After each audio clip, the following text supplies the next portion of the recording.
Welcome, I'm Teal Marchande to our podcast, Breaking Barriers in a ASD Kind of World.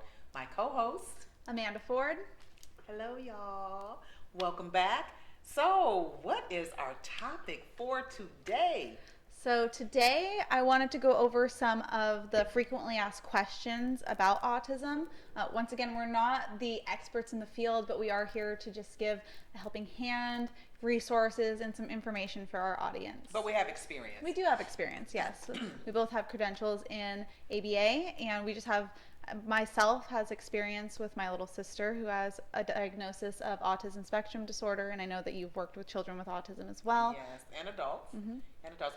But before we go into the frequently asked questions, can you talk about the difference between the RBT and the BCBA? Because you're Yes. on your way to becoming a BCBA, and these are paraprofessions. Yes. Again, the credentials can be used not just in autism, but Yeah. across any career. Yeah. So once, I always have a side story. Oh my God. I'm going to get better at this, y'all. Once there was a TV show on, like CSI or something, and the guy came up, he said, yes, I'm the LAPD. No, he said, I'm the fire behavior therapist. Oh, yeah. And the person, and then there was one with a police officer behavior therapist, and the guys were actually looking at him like, what? Yeah. So I laughed because it's becoming a thing now, and I said, okay, so he studies the behavior of a fire. Yeah.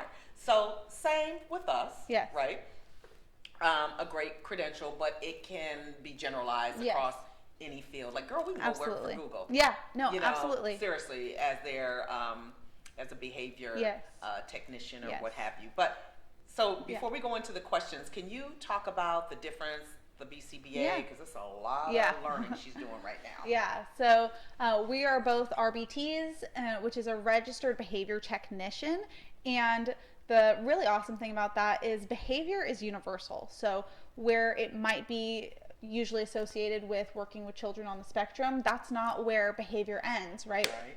It's every day. It's in business. So there's things called OBMs, which is organizational behavior management. So you could take an RBT certification and run with it into business. It can be almost anywhere that people are is where you can use a RBT certification. I myself was actually certified. It's equivalent to the RBT, but mine is called a BCAT, which is a board certified autism technician. So mine's specifically for autism, where RBT is actually more generalizable, and you can use that in so many different fields. For me, autism was just really important for me to be able to help those specific individuals, and I continue to grow that, and I'm getting my master's in applied behavior analysis to become a BCBA. But even that, so a board certified behavior analyst, but even with that, it's so generalizable to anywhere in the world that you want to work, any type of profession, because it's behavior. All Exactly. humans behave, right? Everything has some sort of behavior to it, whether you want to work in business, TV, Right. all of it, whatever Right. it is, because we're social human beings and we Right. all behave, like you can take what you learn from those things Right. and kind of use it and run it Right. wherever you want to. And I even said, so there was an individual, Christine, who dragged me in the beginning into this. I was like, I am so not interested. And there was a reason. She just happened to see me with someone I knew who was autistic. And she pulled me to the side, asked me about it. And I was like, no, that's not what I do. I'm thinking I'm an entertainer, I'm an artist, right? But as I mentioned before, I am also a businesswoman. So I could have $1 million contract for a television show or film, and I'm still going to do business. Like I Yeah. would still have a business, be it. Now, because I like the business of serving, it would always deal with single parents, for Yeah. instance, low income families, the elderly. That's just where my passion is, Yeah. including youth at risk. Okay. So I, in particular, thought about it, and I said, okay, well, this would be a nice side gig, Yeah. right? And also at the time, being out of the industry for a while for my long leave of absence, I was like, well, I'm just coming back. You know what? I like this. Yeah. And I wanted to once we had a sit down of what I could do with it, I said, you know what? I am in mediations, I'm in advocacy and consulting, so I can still use it for that. Yeah. You know, so just to validate me more, that I study behavior. Yeah. But the fun part has been working with kiddos, Yeah. having clients and adults that I'm life coaching and teaching skills. Yeah. But before we go into the frequently asked questions, can you really separate the BCBA? Because you do a lot more, Yeah. will be doing a lot Yes. more in assessing and Yes. writing up everything. And then you can even define what autism is. Yes. So with the BCBA certification, that is actually what allows me and other BCBAs to write and implement programs for individuals with autism. It allows us to do behavioral assessments so that we can assess what their areas of challenge are, where they might have different behaviors that are problematic for them. And when I say that, I don't mean things like their self-stimulatory behavior. I mean self-injury, things like extreme tantrums or meltdowns, and how we can then put a behavior program together to help them gain coping skills, learn to communicate their wants and their needs so that it better helps them. And so with that certification, it allows me and other BCBAs to actually implement those programs. Because I can define it here.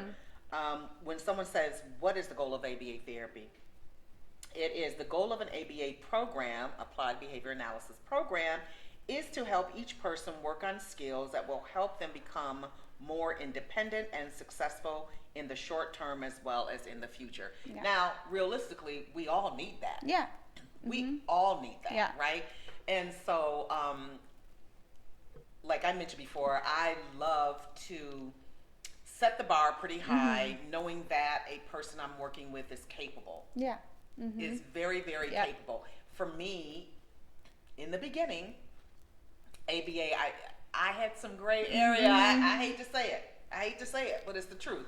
So Don't I'll hate to put- say it, I'll it's put a true, pin yeah. there because you wanted to do what?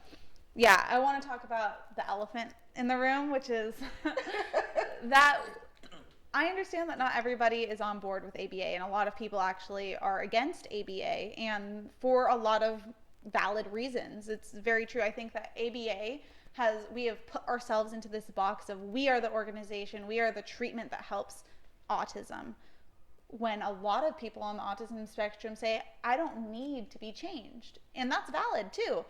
I think that we are coming into an era where we need to be more accepting of those that are different than us.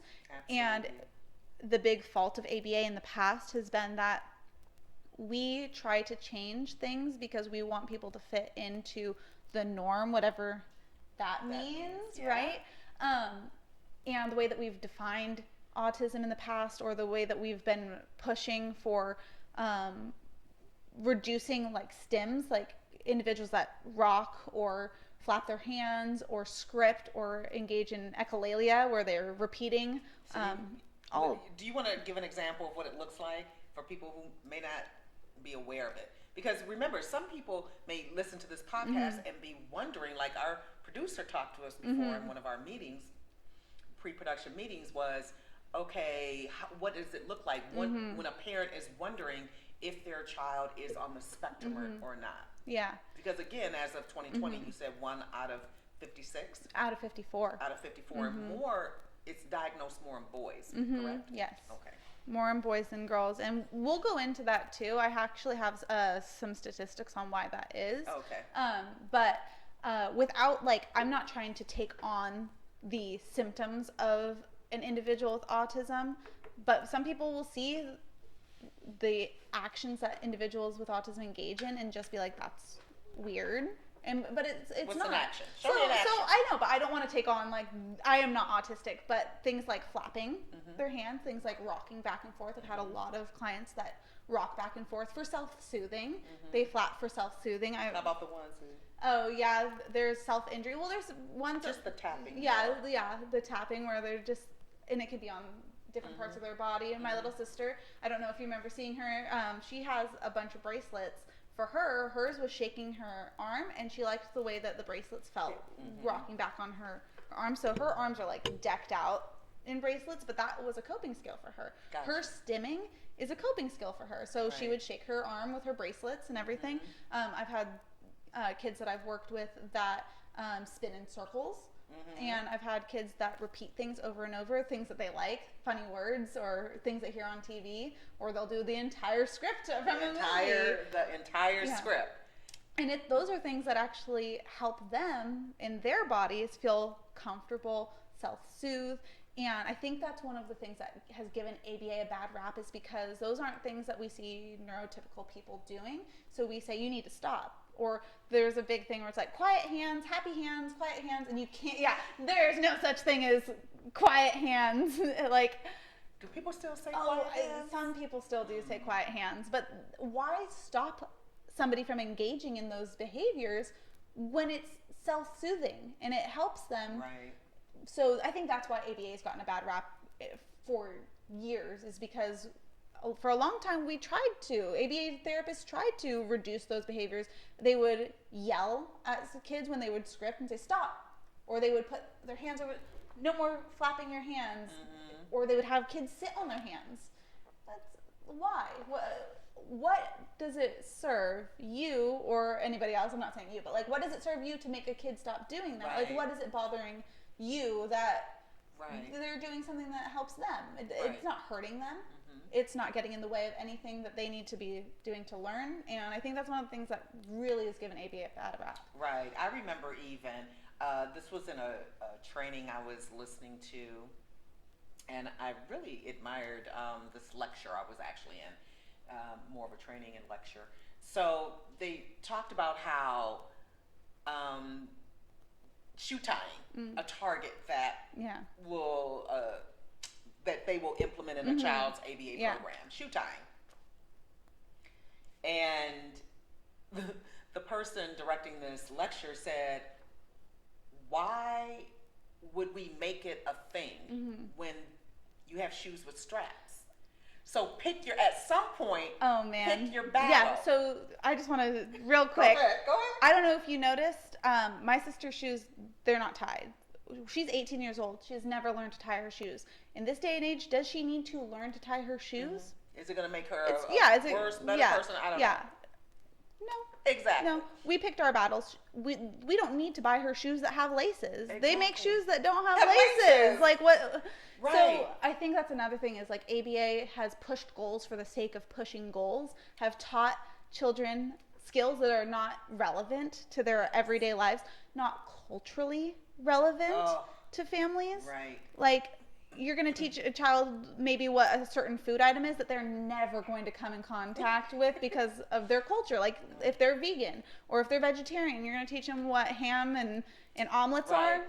One of the things that I love, that when I step back, okay, my favorite line, you really never know a man until you step in his shoes and walk around in them. So I always try to put myself in that family or that person's shoes, right?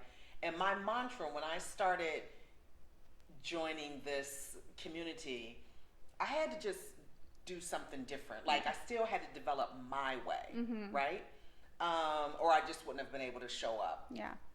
So one of the things that my mantra became is that I meet the child where they are. That was just my thing. I meet you where you are. Yeah. So a lot of times I was just assessing. You know, meet a kid, getting to know them, and assessing. I learned. So there was one kiddo I remember years ago. He was tall for his age, and my child was always tall for her age, as she's 6'3" now. You know, so she didn't have a growth spurt. She was just always tall for her age. Yeah. So I'm sensitive to that anyway. This young boy was tall for his age, had like a really football body at a young age, and I could just sense like a low self-esteem. Okay. And I remember someone telling him, oh, I need you to sit properly. Oh, we're not starting until you sit properly. Just because he wasn't, you know, I don't want to hear crisscross applesauce. Yeah. I don't want to hear crisscross applesauce. Yeah. I know it's fun to say and it rhymes. I get it. But please do not say, oh, you're not sitting appropriately. Yeah. I heard someone say that. I had to leave the room. Yeah.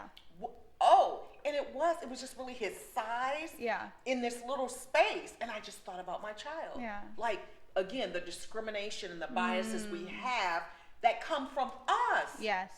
Has nothing to do with how you're about to do therapy. Take you out of the situation, please. Right? Yeah. And so the kiddo, I just noticed, and I was like, he's sitting okay. Yeah, yeah. That's the best he can do. Yeah. He needs to keep his legs Yeah. long and out. Yeah. He's tall. And then, so when I personally worked with this young boy, one of the things that I always did was play a song.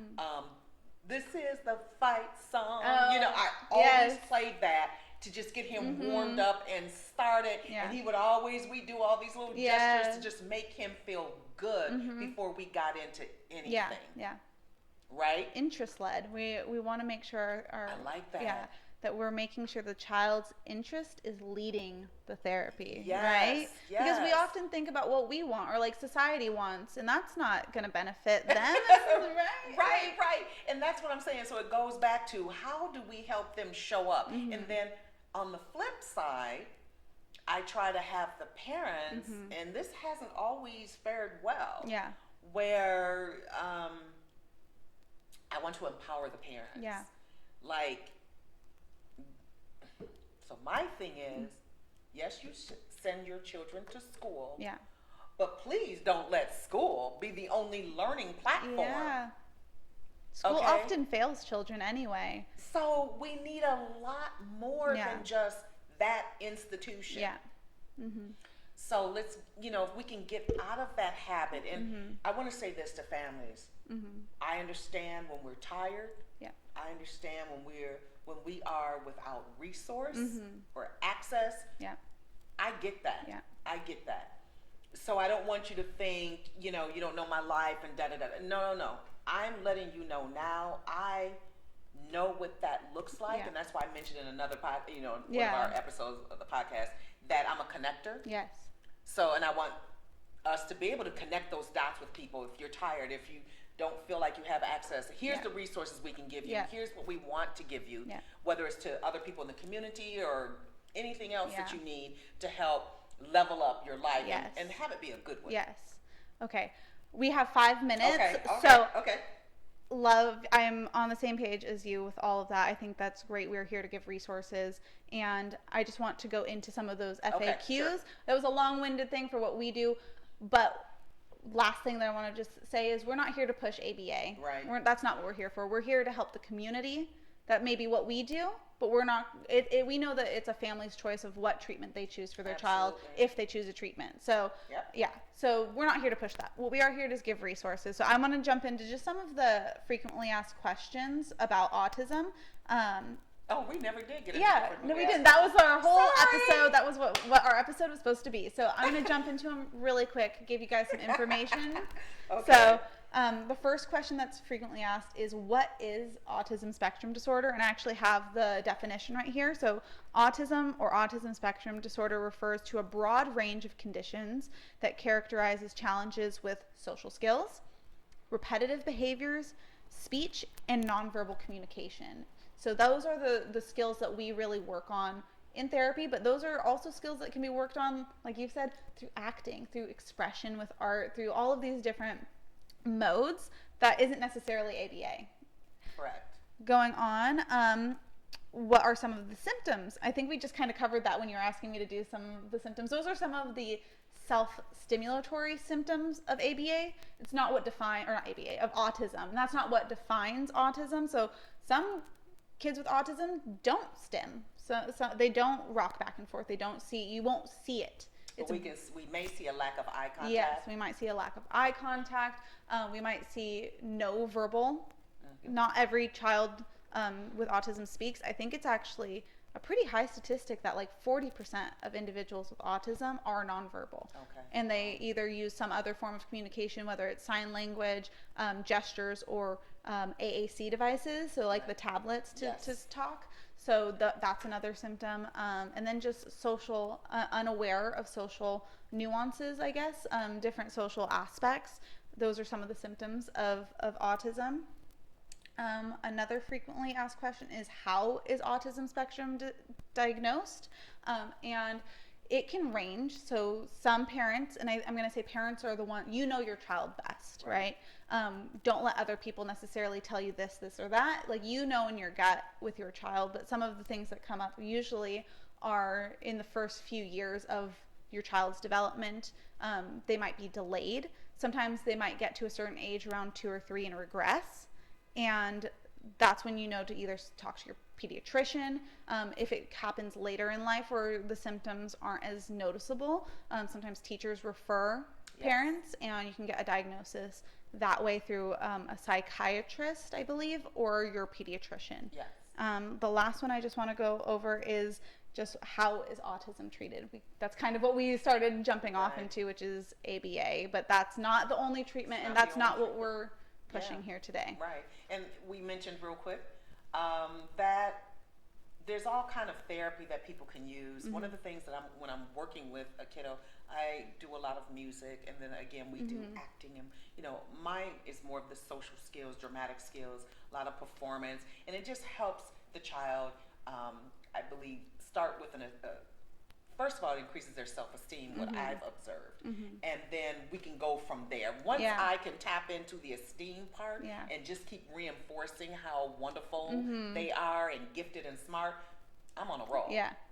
The kid is on a roll. And then everything else is just kind of second nature that they're getting into, and they want to show up. The main thing is I want the kid to be able to show up and be their authentic self, and me validate that before I start working on any program to just help them develop their task. And that's what I hope to bring into the field, because I am getting my BCBA. Absolutely. These are the things that I want to bring into the field, which I think are kind of new, and that's I want to call it like progressive ABA, where we're not just focusing on the child's deficits, like you've said. Assume they can before you assume they can't. And to work on things that are actually socially relevant and valid for that child, instead of just pushing goals, instead of taking away the essence of who they are and allowing them to express themselves the way that they are, while building the skills that are just necessary for them to live as happy of a life as possible. And you're in it. We're about to wrap up. You're in it because you have a sister, so you see this person every day of your life, and you've been amazing. That having her as our guest was just everything. Thank you for joining us here, talking about the whole child, talking about the elephant in the room in this episode of ABA. I'm Teal Marchande. And I'm Amanda Ford. Thank you for joining us. See you next time on Breaking Barriers in an ASD Kind of World.